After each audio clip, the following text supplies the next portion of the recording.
My fiancé left me for a wealthy widow just 2 weeks before our wedding. He said, sometimes life gives you opportunities you can't ignore. He moved into her mansion, quit his job and started spending money like he already owned everything. What he didn't know was that the fortune he chased never belonged to her. The night he learned who really owned it, his entire future fell apart. If someone had told me a month before my wedding that my fiancé would leave me for a woman twice my age because he thought she was rich, I would have laughed in their face. Not because Steven was perfect, but because I thought I knew him. I thought I knew the man I had spent 4 years loving. The man who cried when he proposed. The man who promised we would grow old together. The man who swore money would never matter as long as we had each other. I was wrong. Money mattered to Steven. It mattered more than love. More than loyalty. And eventually more than me. My name is Vanessa Bennett, and this is the story of how the man I planned to marry threw away everything we built together because he thought he had found a shortcut to wealth. The funny thing is, the shortcut led straight off a cliff. The first sign came 2 weeks before our wedding. At the time I ignored it. Looking back, I wish I hadn't. Steven and I were having dinner in our apartment in Chicago. Nothing special. Just takeout Chinese food and wedding planning. I was sitting on the couch with a notebook, going through final details. Steven, your cousin still hasn't RSVP'd. No answer. I looked up. He was staring at his phone. Smiling, not a normal smile.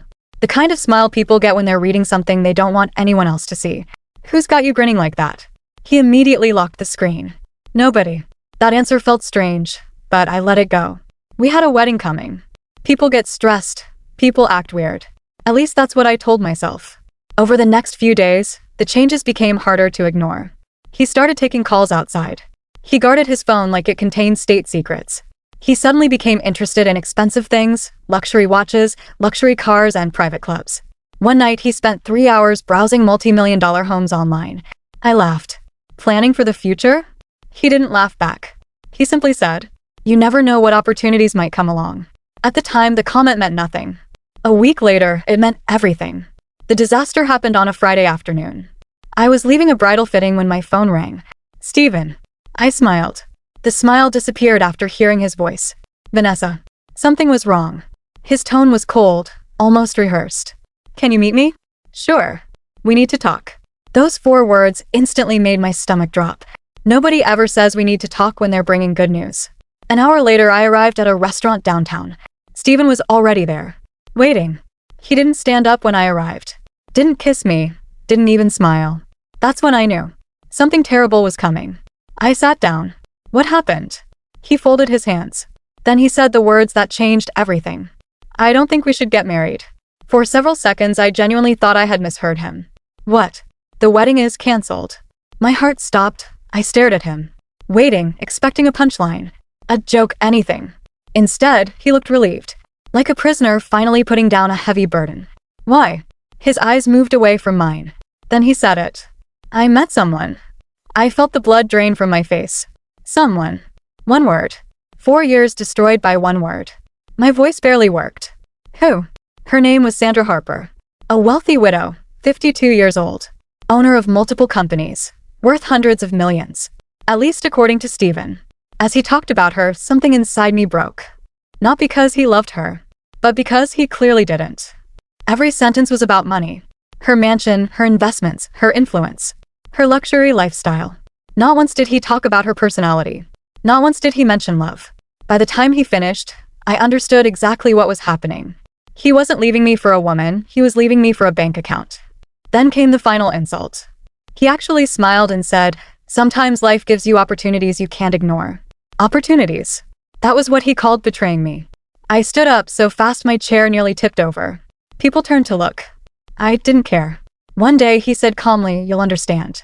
I stared at him. I laughed once, but it came out broken. "So this is about money. It's about stability," he corrected me quickly. But his eyes said the truth. It was money. Always money. I had known Steven for 4 years. We built everything together. I supported him when he had nothing. I paid half his bills when he was struggling. I believed in him when nobody else did. And now he was walking away because he thought he found someone richer. I removed the ring slowly and placed it on the table. He pushed the engagement ring toward me. "I think this is best for both of us." Best for him, he meant. Not for me. "You're going to regret this," I said quietly. He smiled like I was being dramatic. "I don't think so." That night, I went home alone. But I didn't cry the way he expected. Because Stephen didn't know one thing. Sandra Harper's fortune wasn't what he thought it was. And he had just made the biggest mistake of his life. 3 days later, Stephen moved out. By then, he had already moved into Sandra Mansion. I saw it on social media first. A picture of him beside a luxury car. Caption, "New chapter." He looked proud. Reborn. Like he had won something. I almost felt sorry for him. Almost. Because Sandra wasn't just some rich widow.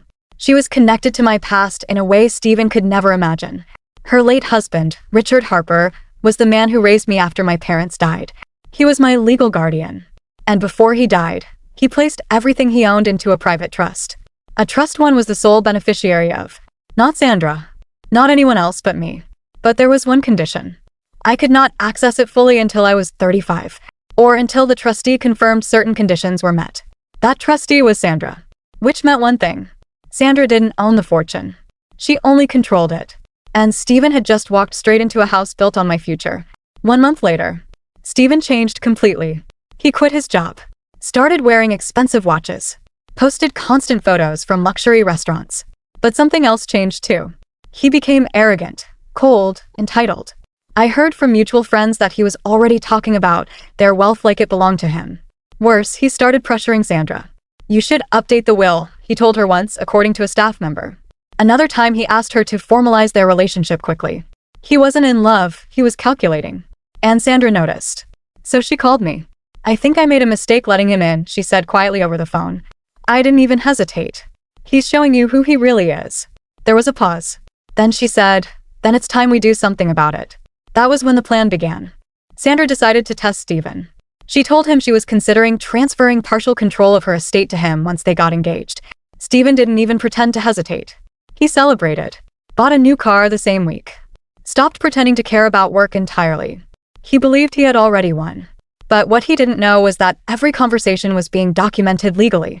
Every request he made, every arrogant demand, every assumption that the money belonged to him. All of it. Collected, prepared. Waiting. 2 months later, Sandra hosted a charity gala. Stephen insisted on attending as her future partner.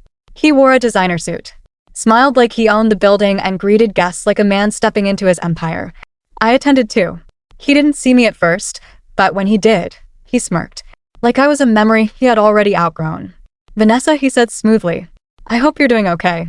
"I am," I replied. "Better than you," I thought. The event went on. Speeches, donations, applause. Then Sandra stepped onto the stage. The room quieted instantly. She smiled politely, then said something that changed everything. "There is something I need to clarify tonight." Stephen leaned forward slightly, smiling, waiting for praise, waiting for recognition. Sandra continued. "Many people believe I am the owner of the Harper estate." A few guests nodded. Stephen straightened his jacket, proud. Then Sandra turned slightly toward the audience. "But that is not true." Silence. Absolute silence. Then she said the final words. "I am only the trustee." Confusion spread across the room. Stephen's smile faded slightly. Then Sandra lifted a document. "The sole beneficiary and legal owner of everything you've seen tonight." She paused and pointed. "Dot is Vanessa Bennett." My name echoed through the hall. Stephen froze.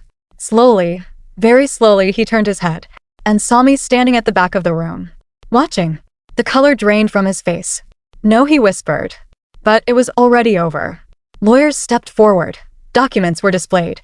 Guests began murmuring. Flashes from cameras filled the room. Stephen rushed forward. "This is a mistake," he shouted. "Imhia Patna." Sandra looked at him calmly. "No, Stephen, you were never anything but a guest." Security approached. He tried to argue, but no one listened. Because the truth had already been legally confirmed. The fortune he chased, the life he abandoned me for at IT was never his. It was mine. Outside the building that night, Stephen stood in the rain. No car, no mansion, no Sandra, no future. Just silence. I approached him slowly. He looked at me like he was seeing me for the first time. "Vanessa." His voice cracked. "Please, I made a mistake." I studied him for a moment. The same man who left me for money. The same man who smiled while breaking my heart. "You didn't make a mistake," I said quietly. "You made a choice." He shook his head. "I didn't know." "That's the point," I interrupted. "You never cared to know." "What now?" He whispered. I turned away. "Now you live with it." And I walked back inside. Behind me, Stephen Parker stood alone in the rain, realizing too late that he didn't just lose a woman. He lost everything he ever wanted because he threw away the one person who already owned the future he was chasing. Thanks for watching. Don't forget to like, share, and subscribe for more stories. Thank you.